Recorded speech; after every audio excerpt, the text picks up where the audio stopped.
어떤 목사님이 그러시대요. 우리 노예 선배 목사님이 어떤 모임 갔더니 이렇게 말씀하시더라고요.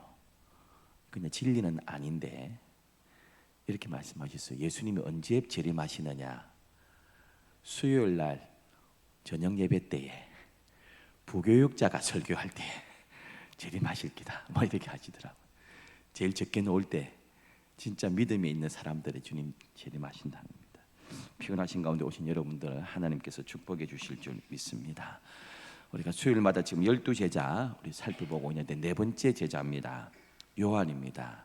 사도 요한은 한마디로 사랑의 사도다 할 수 있습니다. 요한이란 뜻은 하나님은 은혜롭다 이런 뜻입니다. 요한은 자신의 이름처럼 평생 하나님의 은혜를 받고 살았고요, 하나님의 사랑을 받은 자로 느끼며 살았던 사람입니다. 요한복음 13장 23절은 이렇게 기록합니다. 예수의 제자 중 하나 곧 그가 사랑하시는 자가 예수의 품에 의지하여 누웠는지라. 자기를 표현하고 있거든요. 나 요한 이렇게 안 적고 그가 사랑하시는 자가 이렇게 표현하고 있습니다. 요한은 주님이 나를 정말 사랑하신다 이렇게 체험하고 늘 그 은혜에 고마워하면서 살았던 사람입니다. 주님이 나를 너무너무 사랑하셔. 여러분, 은혜 받고요, 이 은혜가 막 충만한 사람들의 특징 중에 하나가 뭐냐 하면 하나님이 나만 사랑하시는 것 같아. 할렐루야. 하나님이 정말 내만 보시는 것 같아. 내만 사랑하는 것 같아. 이게 지금 은혜가 충만 안 됩니다. 은혜가 떨어지면 하나님은 나만 미워하시는 것 같아 이겁니다. 하나님은 내 기도 안 들어주시는 것 같아. 남의 기도만 들어주시고 내 기도는 안 들어주시고 하나님은 나를 떠나신 것 같아. 이거 믿음이 떨어질 때고요. 믿음이 좋을 때는 하나님은 나만 사랑하시는 것 같아. 하나님은 여전히 내 옆에 함께 계시는데요, 똑같은데 나의 이 마음이 달라집니다. 요한은 주님이 나만 사랑하는 것 같아 이렇게 생각했습니다. 주께서 사랑하시는 자가 예수의 품에 이렇게 합니다. 요한복음 20장 1절에도 이렇게 기록합니다. 안식 후 첫날 일찍이 아직 어두울 때 막달라 마리아가 무덤에 와서 돌이 무덤에서 옮겨진 것을 보고 시몬 베드로와 그 다음 누군지 표현 안 합니다. 예수께서 사랑하시던 그 다른 제자 누굽니까 여러분? 자기 아닙니까? 자기. 자기를 표현할 때 베드로는 베드로 이래놓고 다른 제자면 뭐 안드레 이렇게 할 건데요, 예수께서 사랑하시던 그 제자 이렇게 표현하고 있습니다. 요한복음 21장 7절에도요 똑같이 기록하고 있습니다. 예수께서 사랑하시는 그 제자가 베드로에게 이르되 주님이시라 하니 시몬 베드로가 벗고 있다가 주님이라는 말을 듣고 겉옷을 두른 후에 바다로 뛰어내리더라. 주께서 사랑하시는 그 제자, 그 자기 아닙니까? 그래서 요한복음은 예수께서 사랑하시던 그 제자 요한의 자전적인 간정이 실린 복음서라 할 수 있습니다. 그러니까 요한은 주님이 사랑하시던 그 제자, 주님이 나를 너무너무 사랑하셔, 그 감격에 내가 살아, 이렇게 적은 복음입니다. 또 요한이 적은 성경이 무엇입니까? 요한 1서, 우리가 오늘 금방 보았던 거예요. 요한 2서, 요한 3서 아닙니까? 주님의 사랑을 받은 사람이 하나님의 사랑을 그렇게 증거하고 있습니다. 우리 지난번에 살펴보았듯이요, 요한은 야고보와 형제지간입니다. 베드로, 안드레 이렇게 형제고 야고보, 요한 이렇게 형제입니다. 살펴본 대로요 제법 부유했습니다. 수산업을 했습니다. 아버지가 이게 사장님이었습니다. 그래서 저 북쪽 갈릴리 사는데요, 아버지가 돈이 많아가지고 인맥과 물질을 통해 가지고 이 두 아들을 예루살렘 정계나 뭐 재계 쪽에 좀 진출시켜 보려고 대제사장에게 줄까지 되었습니다, 여러분. 그래서 우리가 지난번에 살펴보았잖아요. 예수님이 대제사장 그 뜰에 끌려갔는데 베드로하고 요한이 대제사장 그 뜰에 들어갑니다. 근데 요한은 들어갑니다. 베드로를 딱 제지합니다. 요한은 이미 대제사장하고 아는 사이입니다. 근데 베드로를 못 들어갑니다. 이 누군데? 그러니까 요한이 와가지고 내 친구다, 들어주라. 이래가지고 들어갑니다. 그 집이 부유했습니다. 그런데 주님의 제자가 되었습니다. 여러분, 세리도 있고요, 참 그 욕먹는 매국노 취급받고 그 사람 취급 못 받았던 죄인의 대명사 세리, 열혈당원, 게릴라 작전하면서 독립운동했던 막 세리 같은 사람들 이거 암살하는 시몬, 열혈당원 시몬도 있을 거예요. 또 나다나엘, 또 부자였던 이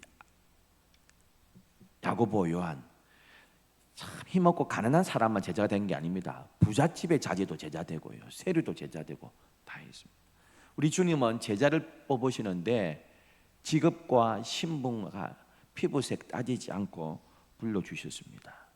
우리가 이미 살펴본 대로 원래 이 요한은 세례 요한의 제자인데, 보라 세상 죄를 지고 가는 하나님의 어린 양이다, 스승 세례 요한의 이야기 듣고요, 그 주님 앞에 가서 설교됐더니 예수님의 제자가 되었습니다. 야고보와 더불어 성격이 불같다고 말씀드렸습니다. 사마리아 땅 가는데요, 환영하지 않으니까 뭐라고 했습니까? 이 야고보하고 요한이 사랑의 예수님, 죄인들을 구원하러 오신 예수님 보고, 예수님, 저런 놈들이 어디 있습니까? 허락만 하시면 하늘에서 내가 막 불을 내려가지고 다 태워버리 죽이라고 내가 명령하면 할까요? 성격이 불같았습니다, 여러분. 사람들 불태워가지고 싹 죽여버립시다, 우리 환영도 안 하는데, 이랬던 자입니다, 여러분. 그래서 이 형제에게 이 우레의 아들이다, 보아너게 천둥치는 것 같다, 성격이. 그래서 붙여 주었습니다. 성격이 급하고요, 막 사랑은 없고, 아니 뭐 저래 다 죽여버리자, 다 죽여버려, 뭐 이 정도. 아니 예수님의 제자가 할 소리입니까? 환영 안 해준다고 막 죽여버립시다, 뭐 이렇게 한 거예요. 성격이 급했습니다. 사랑도 별로 없었던 것 같습니다. 근데 그가 사랑의 주님, 생명의 주님을 딱 만나더니요, 주님의 그 사랑에 전념되기 시작했습니다. 주님의 심장이 그의 가슴으로 오기 시작했습니다. 그래서요, 그렇게 사랑 없던 그가, 환영 안 한다고 죽여버립시다 했던 그가 뭐라고 이야기하느냐? 가장 사랑을 많이 이야기합니다. 사랑이 너무 없었던 자였기 때문에 주님의 사랑을 받더니요, 사랑을 이야기하는 사람이 되어버렸습니다. 요한복음 13장 34절에 이렇게 기록합니다. 새 계명을 너희에게 주노니 서로 사랑하라. 내가 너희를 사랑한 것 같이 너희도 서로 사랑하라. 너희가 서로 사랑하면 이로써 모든 사람이 너희가 내 제자인 줄 알리라. 불과 얼마 전만 해도요, 불로 태워가지고 죽여버립시다 했던 그가 새 계명을 너희에게 준다는 주의 말씀을 그대로 기록하고 있습니다. 그 말씀을 기록하면서 그가 얼마나 회개했겠습니까? 얼마나 가슴을 쳤겠습니까?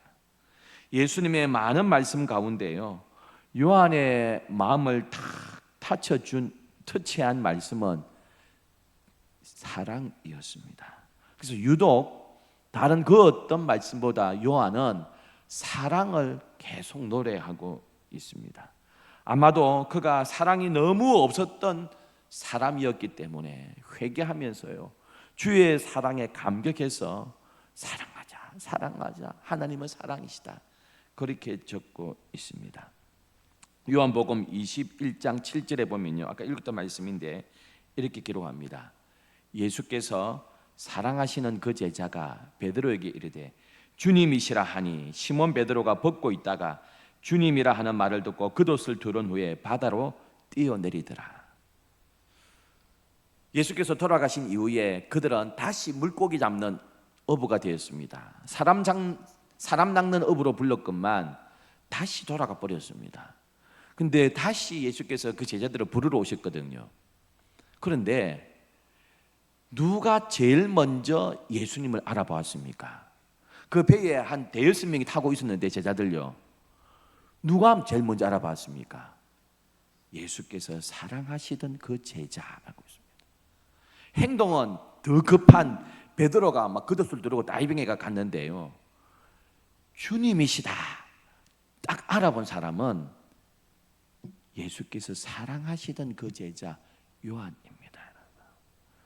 제일 먼저 알아봤다는 게 뭡니까? 그만큼 주님을 사랑했다는 것입니다. 사랑하면 예민해집니다, 여러분. 사랑하면 민감해집니다.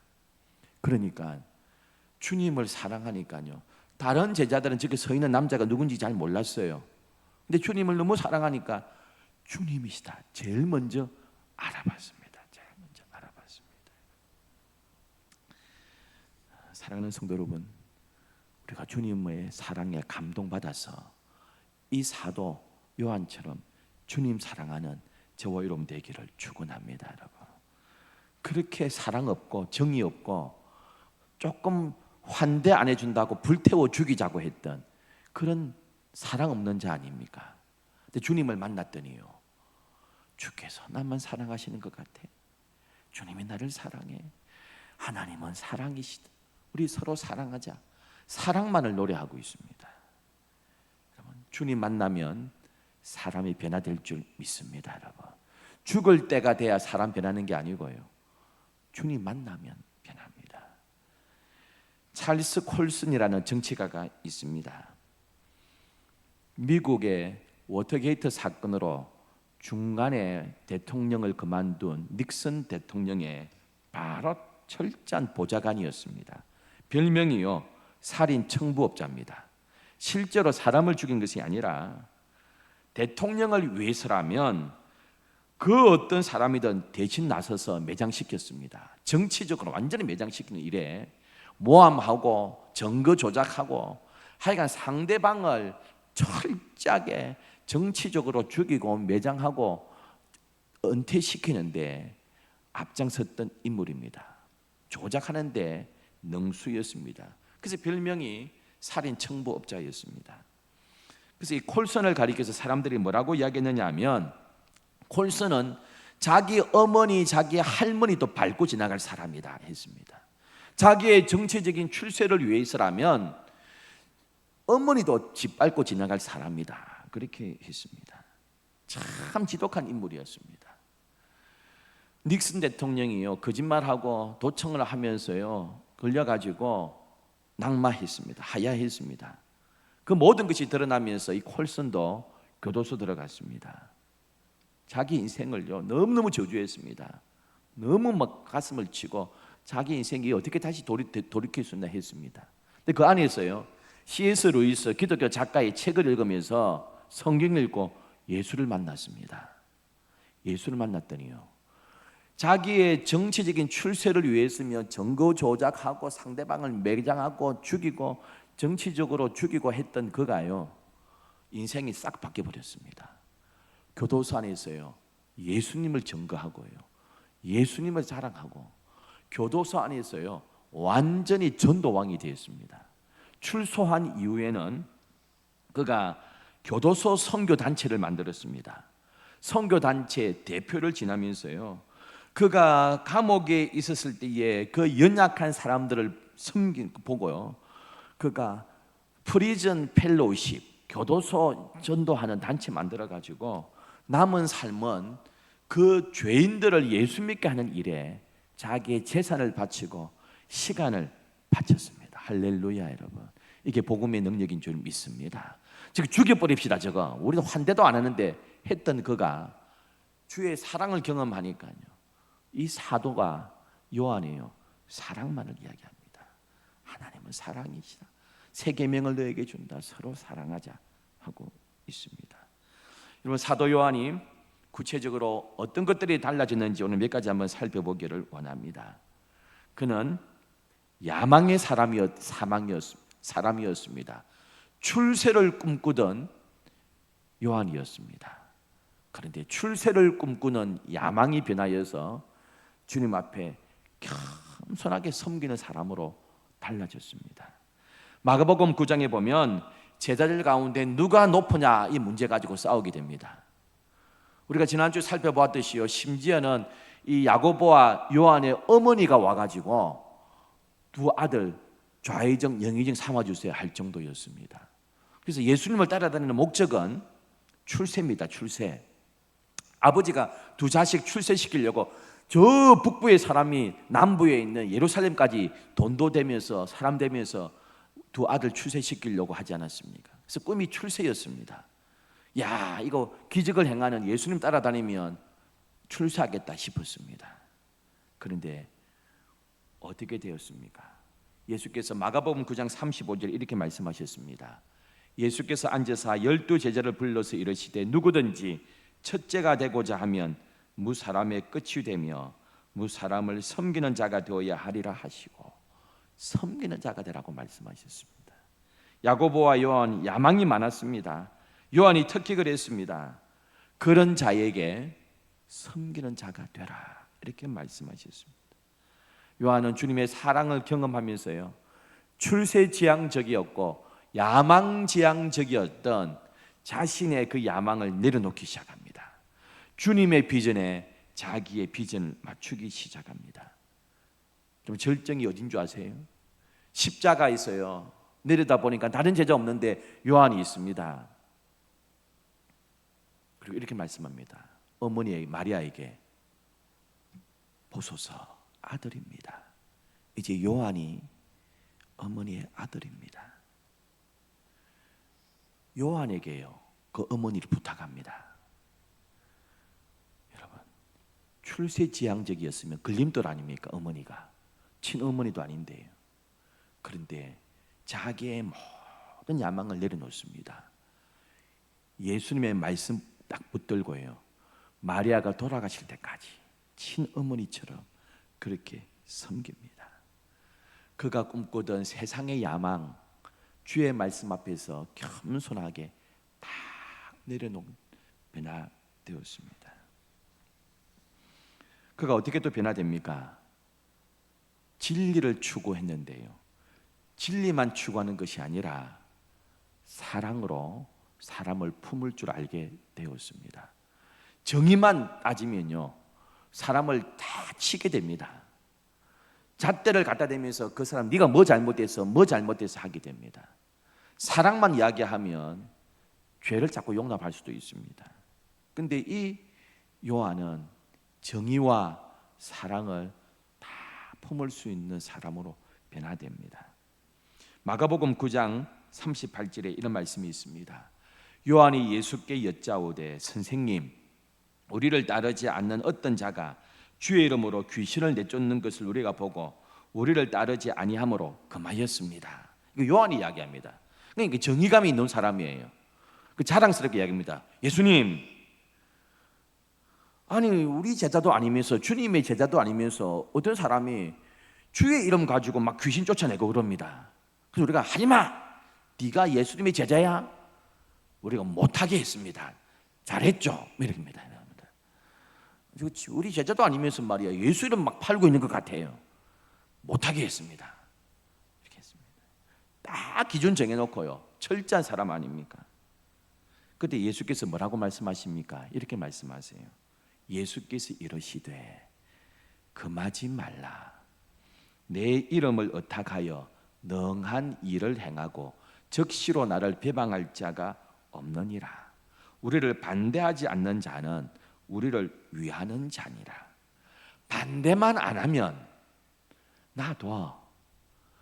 우리를 막 반대하고 모함하고 뭐 이런 문제가 있지만은 그 사람들이 우리를 반대하든 반대하지 않았잖아. 그러면 품어줘. 예수께서 이렇게 말씀하셨습니다. 예수께서 요한에게 이렇게 말씀하신 것은 요한아 마음을 좀 넓게 가지면 안 되냐? 사람 좀 포용하면 안 되냐? 꼭 그렇게 잣대 가지고 못하게 하고 막 뭐라 하고 그래야 되겠니? 좀 품으면 안 되니? 그 말씀 아닙니까? 여러분 그러한 주님의 교훈을 받으면서요 그가 진리와 사랑을 다 함께하는 균형 잡힌 인격으로 변화되어 갔습니다. 그러면서 주님의 십자가 고난도 겸손하게 나아가는 자가 됩니다. 마가복음 10장 38절에 예수께서 이르시되 너희는 너희가 구하는 것을 알지 못하는도다. 내가 마시는 잔을 너희가 마실 수 있으며 내가 받는 세례를 너희가 받을 수 있느냐. 어머니가 와가지고 우리 두 아들 좀 높인 자리 올라가게 해주세요 이랬더니 예수께서 내가 마시는 잔 나의 세례 받을 수 있냐. 예수께서 마시는 잔 받을 세례는 십자가의 고난을 말씀하고 있지 않습니까? 그때 실제로요, 요한은 우리가 안드레도 살펴보았지만 그 X자 십자가에 돌아가셨지만 안드레는요, 요한도 그 주님의 십자가의 고난에 함께 기쁨으로 동참하게 됩니다. 그가 변화받은 이후에 성령을 체험한 이후에 그는 예루살렘 중심으로 사역하게 됩니다. 그래서 베드로와 요한이 성전 미문에 안전뱅이 일으키지 않습니까? 그래서 함께 예루살렘 교회를 섬기면서 예루살렘의 부흥을 애썼던 인물입니다.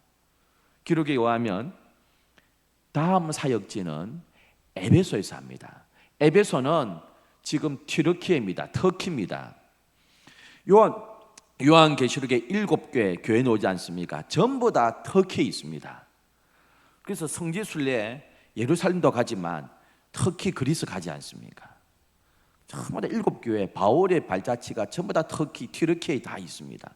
그 중에 하나가 에베소 교회입니다. 예수께서 십자가에 돌아가실 때요, 아까 말씀드린 대로 요한에게 어머니 부탁합니다. 왜 다른 제자도 있을 텐데 그 전에 부탁하실 수 있을 텐데 베드로에게도 부탁할 수도 있고요, 안드레에게도 부탁할 수도 있는데 왜 요한에게 부탁했겠습니까? 두 가지 이유라고 저는 묵상했습니다.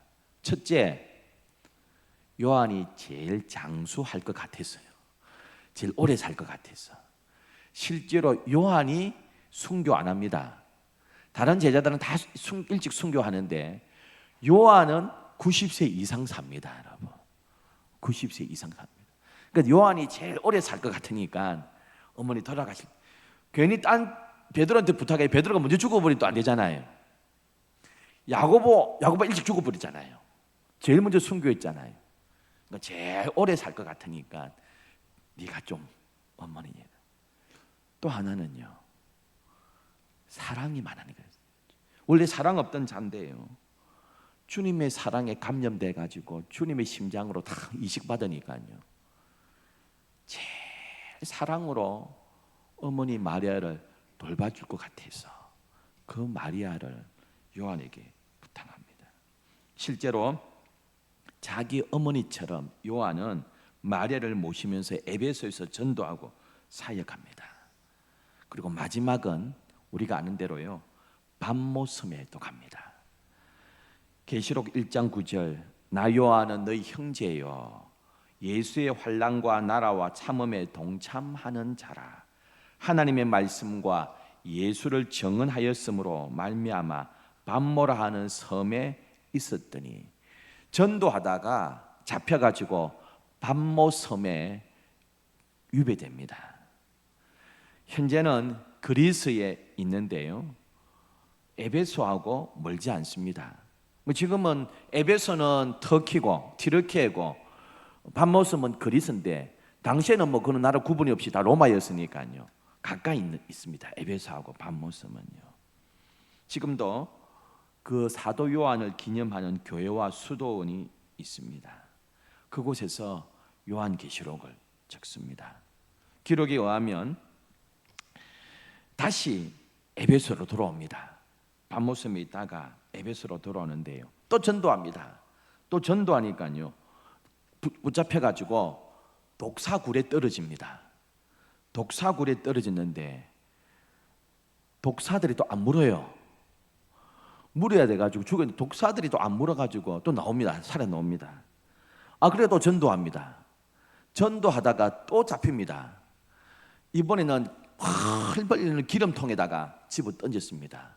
로마 군사들이 기름통에 던졌습니다. 그 성경이 아니라서 알 수는 없는데요, 진짜인지 아닌지 모르는데 기록에 의하면 기름통에 펄펄 끓는 기름통에 튀겨가지고 죽인다고 던졌는데 알고 수영하고 있습니다. 이렇게 수영하고 있어가지고 하나도 안 되고 화상도 안 입고 거기서 수영하고 있으니까 나오래가 또 나옵니다. 그래가지고 안 죽습니다, 여러분. 그래서 순교를 안 한 건지 못 한 건지 그리 됐습니다. 이렇게. 순교를 뭐 할 뻔했는데 독사굴에 던져도 독사굴에 뭐 안 물죠. 기름 펄펄 던져도 수영하고 있죠. 그 나옵니다, 여러분. 그래서 그의 삶은 에베소에서 마지막 사역하다가 90이 넘어가지고 정확하게 나이는 알 수 없지만 나이 90대에 장수하다가 천국 갑니다. 그 다른 11제자 다 순교했는데 요한만 순교 안 했습니다. 장수했습니다. 그곳에서 설교합니다. 근데 설교가요, 주제가 똑같았습니다. 여러분, 제가 52주 본문만 약간 다른데 그 설교가 맨날 한 주제가 설교하면 여러분 듣겠습니까? 우리 노예에 어떤 목사님 부임하게 됩니다. 지금 거기 지금 시끄러운데 조사위원회가 저도 조사위원이 됐는데 미국에 있는 목사님이 이제 우리 노예를 오게 되는데요. 미국에 있는 교인들이 안수 집사 두 분이 교회에다가 편지를 이메일을 보냈습니다. 뭐라고 하면 그 교회 10년 계셨거든요. 미국에 9년 8개월 계셨는데 9년 8개월 동안 설교 4년 6개월을 사도행전만 했습니다. 그래서 자기 원하는 쉬운 본문만 합니다. 그러니까 좀 뭐 엄연한 것도 있지만은 2주에 한 번은 사도행전만 한 거예요. 사도행전만. 그래서 우리가 뭐 그래가지고 그것도 뭐 좀 안 좋게 보냈는데요. 요한은 맨날 똑같은 설교만 했습니다. 제목만 다릅니다. 6월 첫째 주 서로 사랑하라. 6월 둘째 주 사랑하세요. 6월 셋째 주 또 사랑하세요. 6월 넷째 주 사랑이 최고입니다. 뭐 이런 겁니다. 맨날 사랑만 이야기합니다. 사랑. 그 제자들이 이렇게 이야기했답니다. 선생님, 다음 주일은 다른 설교해 주세요. 지난주 설교가 서로 사랑하라. 그 앞에도 서로 사랑하라. 그 앞에도 서로 사랑하라. 다음 주는요, 다른 설교해 주시면 좋겠습니다. 그 사도 요한이 알겠다 했습니다. 그래 놓고 뭐라는 줄 아세요? 그 앞주가 서로 사랑하라였잖아요. 그래서 이번 제목은 이랬습니다. 형제 자매들아 서로 사랑하자. 사랑만 설교, 사랑만 내내 사랑만, 하나님 사랑만 설교했어요. 오늘 본문도 뭐랍니까? 하나님은 서로 사랑. 오늘 본문에 사랑, 하나님은 사랑, 서로 사랑하자.